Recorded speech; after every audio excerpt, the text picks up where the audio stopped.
অনেক আল্লাহর কাছ থেকে চেয়ে না সন্তান। আমার আমার যখন বিয়ে হয় আমার ছেলে মেয়ে হতো না, 8-10 বছর ধরে ছেলে মেয়ে হয়নি।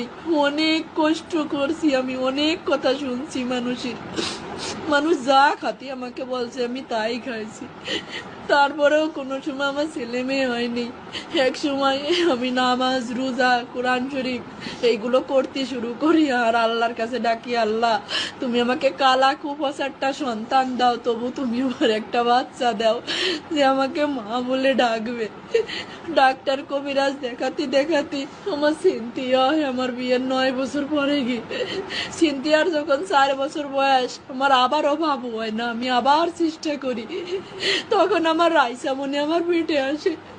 হ্যাঁ, তখন থেকে আমাদের জীবনটা বদলে যায়। আমাদের জীবনটা এত সুখের ছিল না, অনেক কষ্টের ছিল আমার জীবনটা। আর আমার স্বামীর